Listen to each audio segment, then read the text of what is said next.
or being banned away. He's just so powerful right now, despite the fact that he is really only a mid-range control mage, but just the absurd amount of damage and the cost efficiency that he has in itemizing with his Hex Core and getting a big power spike in the mid lane because it allows him to clear the creep wave with pretty much one laser and go.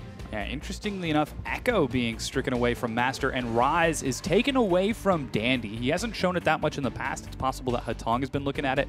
There is that first pick. Hecarim got it 2 times yesterday. This is going to be his 3rd time this weekend. It is such a strong pick for him. I feel like that was a big misstep. Now, obviously, Hatong could also pick up that Rise. Rise is very strong on 5.11, but teams keep letting Dandy have Hecarim, and really the change of pace for Vici is Dandy's success on that champion and how he utilizes the vision that Matza places to find amazing flanks and amazing onslaught of shadows through 5 members. So I cannot believe that Dandy got his hands on that champion. Yeah, and M3, they decide to go for the Janna and the Gragas. Interestingly enough, Thresh is still open for Mata, so they could look for a very similar team comp to yesterday. But that's going to be Condi on Gragas, snagging that away from World 6. And oh, Hatong's Azir is open too. It's actually a really good second rotation from Master3. So, okay, we know that Vici Gaming, they like to make flanks, they like to use vision, they like to hard engage now, especially with Dandy. So we see a hard engage champion like Hecarim. Let's pick the 2 highest disengaged champions in the game. Janna with her Monsoon reset, Gragas with his Cask reset. Yeah, we'll definitely see if that is going to be how Vici decide to play it.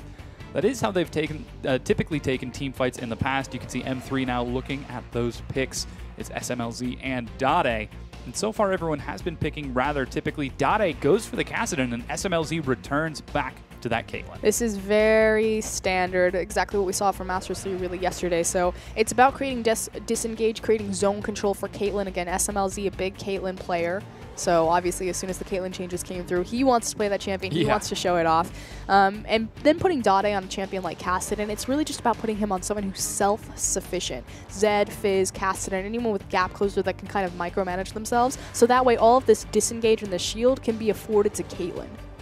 Yeah, and we are getting now to the last pick. Endless and Mata deciding to go for the Tristana and Thresh. And I actually really like Endless on Tristana. To me, spiritually, it seems like his spirit animal is a Yordle with a giant cannon. Just someone who sits in the back and shreds through. Somewhere Vasily is sitting on a bench crying.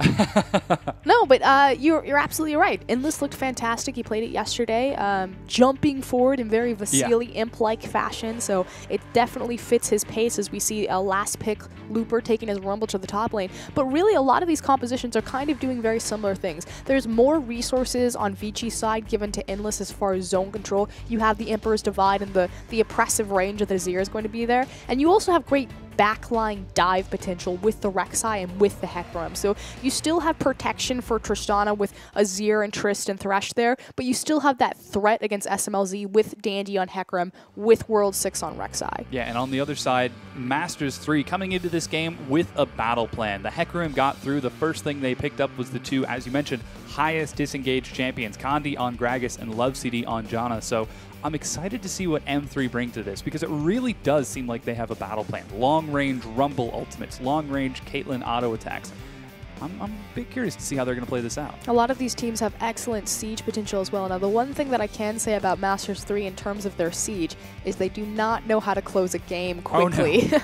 So, that said, Vici Gaming, once they're in the lead, they are commanding and dominating and oppressive as they just choke you out and they finish games very quickly and very textbook. So if you ever fall behind to Vici, it's a very scary place to be. That said, Masters3 were given, I believe, 4 Barons and 4 Dragons in their games against Vici Gaming, and they still couldn't close it out in, you know, plus 55, 60 minutes. So yeah, it was an exciting set of games. I highly recommend that you guys go back and take a look at them. They're 2 very, very thrilling matches, and really, I can't wait to see if Master3, if they end up falling back into that trap again. They take their time, they end up taking advantages, but not really pressing them, because Vici, as you mentioned, isn't the team that's going to let you get away with these small sorts of differences.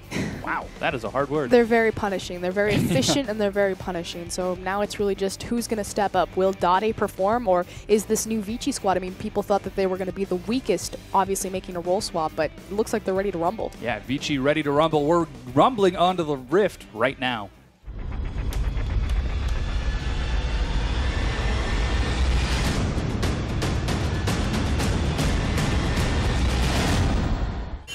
And we're on the Rift, and everyone is, in fact, ready to rumble. Hatong and Dandy taking a bit of trading as Kandi is running away as well. And, wow, Dade is going aggressive onto Kandi. It's okay. There's a rumble in the game. There is, yes. That's what I was going for. There's just so many layers. We have to go deeper.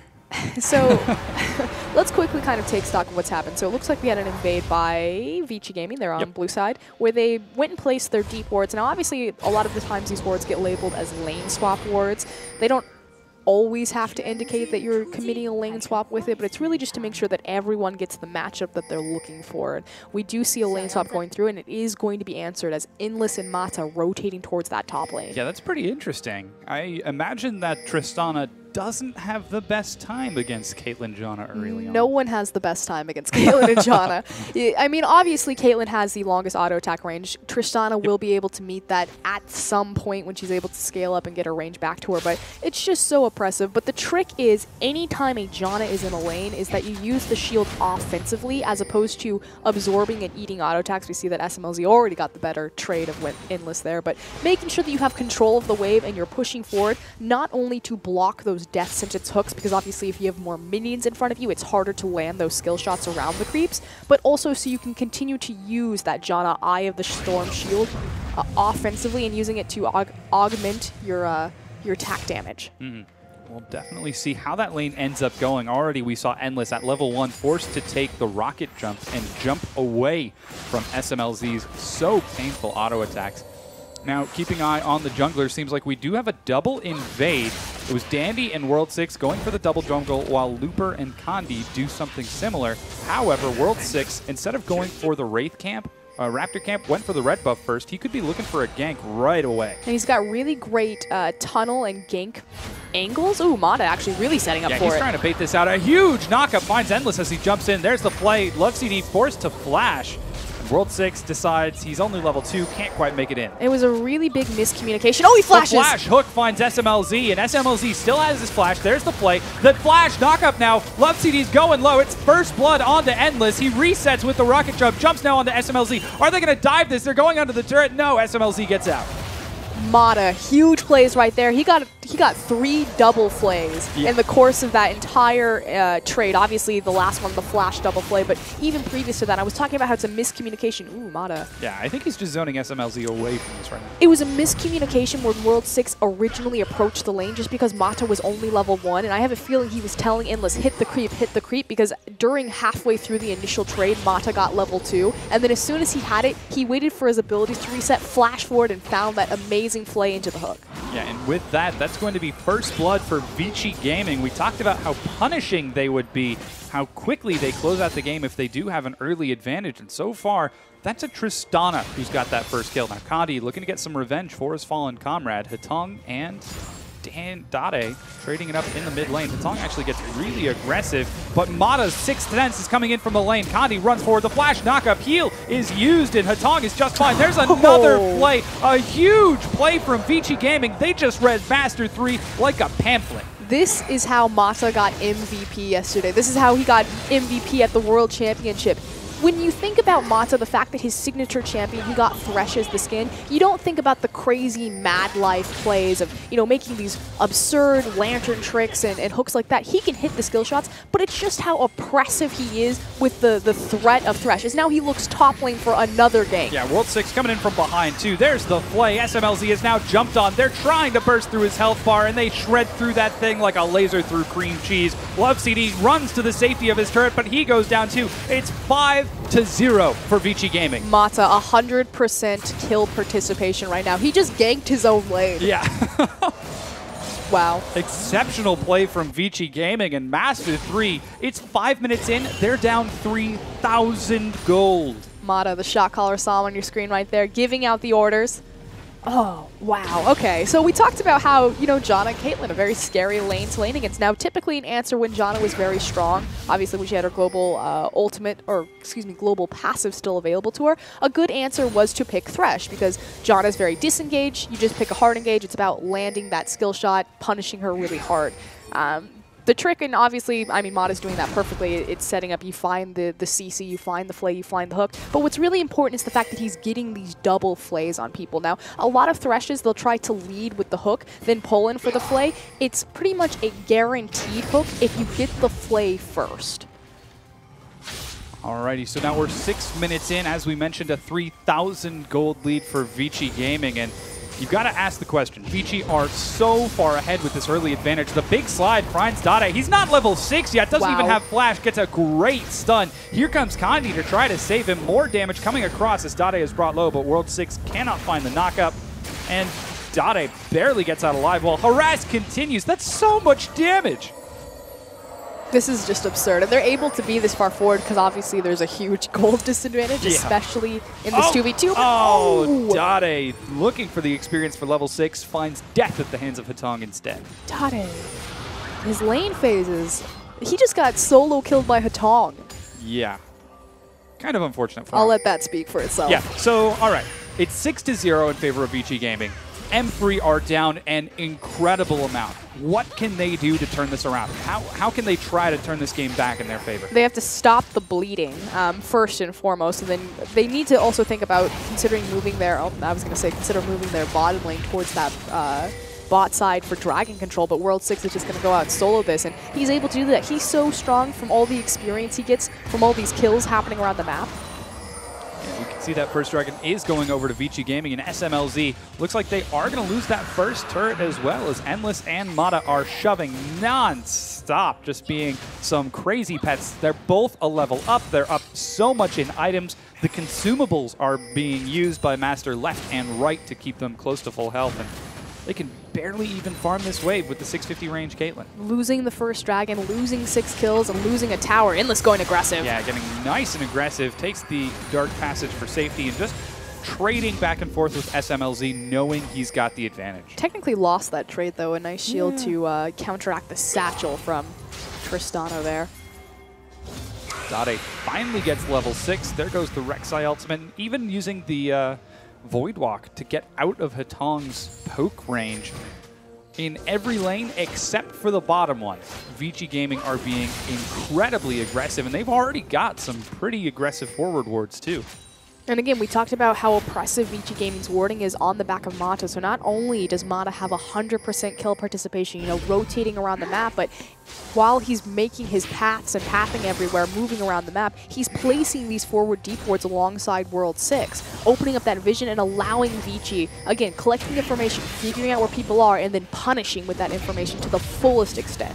Yeah, and we can see World 6 is once again in the mid lane. A ward will spot him out, and instantly, as Kandi clears out his Raptor camp, potentially looking for a gank mid, but he's already been spotted by a ward. Mata and Endless looking to collapse on him. Kandi's in a bit of a bad spot here, but he makes it out alive. Just the pings alone from Vici Gaming, speaking volumes more than M3. Well, their laners are playing so passive. Dade rift walking out of range. Love CD and SMLZ playing so far back towards their tower because they're afraid of these hooks. I mean, effectively, if Vici want to continue to snowball their lead, because Master3 have already surrendered their lane phase. They just need to walk into that top side jungle where they have such an advantage. Take whatever they want. Yeah, and you can see Dandy actually going for a bit of an invade, stealing away the Gromp camp, as he did go for Boots Home Guard first to deal with Looper's consistent harass. And Looper, he seems like he's the only one who's doing okay for M3. Hunting Guys is finished. He's got a mild CS lead over Dandy, but he's going to catch up the moment that wave catches. And no, Vici actually swap it over. They send Dandy to the top, which that means the CS is going to go to Endless. Not actually super surprising to see that again, like the big CS pool you just pointed out, collecting on the tower, giving that over to Tristana. He has the Avarice Blade, and this is actually a really common, excuse me, nope, not going to talk about it because Tristana's not on that team. Yeah. But this is still fairly common for Tristana. Gosh, so much harass. Poor Dade is having a terrible time in that lane. You can see he got solo killed. He died to a gank. Looper and Kandi are actually waiting in the wings down here, and you've got SMLZ and Love CD coming down as well. They know Tristana passively pushes. They could wait this out. Yeah, but look at where Mata's positioning. Not only is he getting deep wards on that side, but he's also positioning for a lantern. They suspect that something's up, which is why Endless is back pinging into those brushes and playing so far against that wall. But Mata's standing there because he's looking to throw him a lantern. Yeah, and with that, 2 turrets fall simultaneously. Vici Gaming up a dragon, up 2 turrets, and now up 5,500 gold 11 minutes in as they continue to take this game and propel it further and further forward to that all-oppressive win. Could this be a perfect game for them? I mean, it's happened in the past. I'll go all the way back to Spring Split when Vici Gaming faced, true, was the last place team at the time, Energy Pacemaker, but they closed out a game in, I believe, 19 minutes and 40 seconds. Ooh. And just a brutal rotation of different towers and pressure points. And that looks to be the exact same game that they're playing now as Endless and Mata rotate mid. Ooh, the hook finds Kandi. He's going to take a bit of harass from Endless, but the wave clear so far is keeping that turret standing. Will Kandi and Dade be able to keep that tier 2 standing? As Vici, as you mentioned, looking for the aggressive rotations. Dragon's up in 2 minutes, but they've got their eyes on a bigger prize. They are looking for more and more turrets, more and more kills. And SMLZ, man, he's right on top of a ward. Yeah, they have to be so careful. SMLZ just pathing through his own jungle just because of the amount of deep vision that Mata and World 6 have acquired in the blue side Master3 jungle. The siege is broken. Vici Gaming not having the best time of the siege just yet, as Endless still relatively low level, doesn't have the long range to break turrets outside the poke of Master3. And SMLZ finally starting to get some CS back. He did go for the BF sword after the double Dorans, and oh man, the Krug steal from Mata, not even letting them take their own jungle. Wow. Mata is going to back. Curious if he's going to stay up into the top side with Endless or if he's going to start rotating back down towards the Dragon Pit, since that Dragon will be available within the minute, which, yep, that looks like where he's going to go. So, again, Vici, they've got great deep wards on that side of the map. Probably going to refresh them, make sure that they have complete control over that pit. Look for a pick and rotate into the objective. Yeah, and we can see they've already got deep wards in Master's jungle. LPL and SMLZ are shoving this bottom wave as hard as they can. I don't know if they did get a timer on that Dragon, but they've got to know that something's up. Seeing how aggressive Vici are playing on that bottom side, Endless with the recall is going to head his way on down. You can take a look at some of the gold right now. It's 1,000 gold on every member across the board. SMLZ and LPL. They're looking for a, or they're thinking about a dive, although I think it would be a mistake at this point in the game just because Masters3 are responding appropriately and kicking down all their members, but the blue buff, much easier to secure without the threat of a tower. Yeah, there is a teleport coming in from Looper. He's got his haunting guys. That would be a huge equalizer if he can catch them. They're trying to lock him down in the choke. Kandi dashes in. He knocks Hatong out to the side. Mata in the front line, but Kandi has gone down. Here comes Dandy. Let's see if he is going to be able to get some damage across. No, he's not quite yet. Looper is destroyed by Endless. World 6 is going one-on-one with SMLZ and Dade. He finds the knockup. Dade's forced to retreat. So far, Vici have picked up 2 kills. They might look for a third. No, they finally back away. This is their second Dragon. Master3 took that engagement from so many different angles, trying to come from the top, the bottom. Unfortunately, their tank line wasn't in position to allow SMLZ to get these free hits and abuse Caitlyn's range. They take a fight and then take a Dragon. And with that, Vici Gaming get closer and closer to victory. They now have got improved turret sieging, so maybe they'll do a little bit more effective this time around. Blue buff now stolen for Hatong, LPL and SMLZ. Trying to be careful on the bottom side as Dandy doesn't even burn his teleport as he was already on that bottom side of the map. So you could say things are going pretty well for Vici. Let's slow down, let's take stock. So Vici, 8-0 right now, really on the back of Mata, although World 6 showed up big for that last Dragon fight, making sure that he got onto the back line of SMLZ and Dade and forced them out. But really, this is the Vici Gaming that we've come to know and love, and kind of their maturing of style. Again, they deep ward, they allow Mata to roam around to really set the pace as far as picks are concerned. They make picks and then they rotate it into objectives, but it's always about the objectives and about the structures. They don't just take picks just to stack their kill gold. Seems like Vici finally coming into their own as a team identity. Mata's shot calling definitely leading Vici closer and closer to victory as the last tier 1 finally is going to fall. I believe, yeah, delayed bomb. Yep, you walk away, put your sunglasses on, everything explodes behind you. Everything looks cooler when you're walking away from explosions, including Tristana. You don't think Tristana looks cool? Well, misses that play. He's looking for Hook. Oh, there is going to be a good dodge from SMLZ, but look who teleported in from the backside. It's Dandy. SMLZ will go down here, and now they turn on to LPL. He's dropped. It's another 2 quick kills for Vici Gaming. My favorite part about that is Mata looked and he saw Caitlyn charging up the ultimate to try to burst Tristana down. Mata just slaps her with the empowered Flay auto. Takes the kill. says, nope, you're not going to kill my carry. This is also what I really want to point out is Mata's build, especially as we see Dandy in World 6 taking this tower. He went Mobies into an upgraded Sightstone, so this is the Ruby Sightstone. And again, you're not placing more wards because you can only have 3 vision wards on the map, but it allows you more charges. And why this is important to Mata's play style is because very Samsung White-esque, and this is what he's really moved over into Vici Gaming's identity. Mata and Vici walk into an area where they want an objective, say a tower or a dragon. They drop as many wards that is needed so they can make these picks with Mata's hooks. Then they immediately move to another section of the map and they just place more wards. And by having the Ruby Sightstone, it means that it's less back time for Mata and more ward placing time. Kandi's caught out in his own jungle and gets obliterated by World 6 Hatong and Mata. Poor guy didn't have any vision on the other side of the pit. He was just looking for the Raptor camp. Things aren't looking that great for M3. It's 11-0, 11,500 gold. They've got 1 tier 2 turret remaining, and you just saw the vision. M3, they've barely got vision of their own lanes, whereas Vici have lit up M3's jungle like a Christmas tree. And M3, all of their vision is on the bottom side because it's for setting up that dragon fight that was, 2 minutes ago. Again, this is what we were talking about with Vici. Not only are they so oppressive when they get ahead, but it's because they're so good at identifying what is the available objective to contest and then picking up their vision and moving it towards the top side of the map. And see SMLZ is getting closer and closer to his Infinity Edge that was now finished for Vici Gaming. Taking a look at the gold, it's 2,100 gold in Endless's pocket, another 2,400 in Hatong's pocket. Even Dandy is up 2,200 gold. This is some phenomenal play from Vici Gaming. And as you mentioned, they are just taking objective after objective. You can see they're looking for a bit of a pick here. They're looking for a dive, waiting for Hatong to move forward, and they've got enough pink wards so they know that Looper has no idea what's going up. Yeah, Looper is going to be obliterated here. He's going to end up going down. Dandy taking the turret. Hatong's the one who secures the kill. He's actually taking a lot of damage. Oh, he's able to make it out.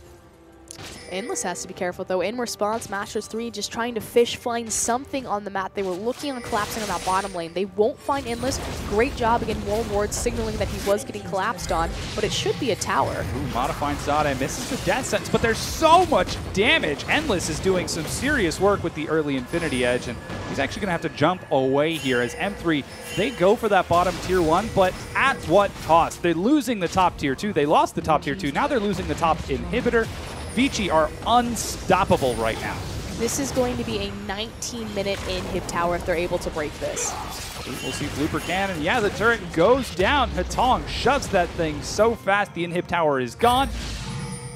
And Dandy shows himself on the bottom side of the map, trying to stop the recall of SMLZ and LoveCD. He does succeed, but man, this is Vici looking so strong. Those early kills snowballed everything so excellently, and it was all off of that early lane swap and the great play from World 6 and Mata. This is over a 10k gold lead at 20 minutes in the game. Yeah. Masters3 don't even have a chance to surrender yet. Yeah, things aren't looking that hot for Masters3. You can see they're trying to stall it out as much as they can. They can't even clear the wards in time. As Mata says, aha, Ruby Sightstone plus additional wards, deal with that. And SMLZ says, oh, I only have BF. I know, Tristana, Edge, Zeal, completed boots, to SMLZ, boots, double Dorns, and the pieces of his Infinity Edge. Yeah.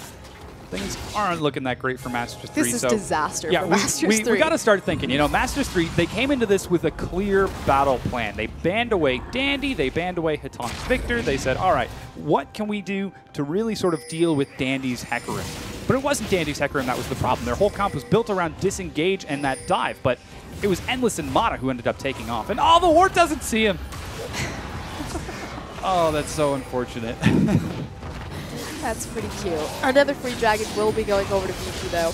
And you're absolutely right. I mean, Dandy did get his Hecarim, and that was kind of a big question mark. And obviously, it's really hard to target ban from purple side just because there are so many power picks available in the meta right now. Champions like Ryze, like Victor, things like that. But I'm curious if it's worth, giving power picks like Victor, like Ryze to Hatong versus trying to really target out the true carries of Vici Gaming in Mata and Dandy. Although World 6, like you said, I mean, really this game was snowballed off his and Mata's back. So right now this new Vici has so many carry threats. Flash Essence goes wide. That's the first kill. Mata reported feeder for Vici Gaming, but Master3 are putting up a valiant fight. It is not enough as they are being slaughtered left and right. Their health bars are going so low. The flash knockup. Dandy gets a kill on Delupro. Love CD goes down. Dade is down. This is going to be an ace as Kandi falls as well. 21 minutes in, 17-1. The ace is secured. Are they going for the Baron? They are. The surrender vote comes out, and Vici Gaming destroy Master3 in game number 1. 17-1. Mod is the only guy that gives up a kill, but you see it on his face. Hashtag worth, guys. Yeah. Oh, wow. Yeah, and you can see Master3 now not looking too thrilled. That's Dade's normal face. Yeah. Okay, so Dade's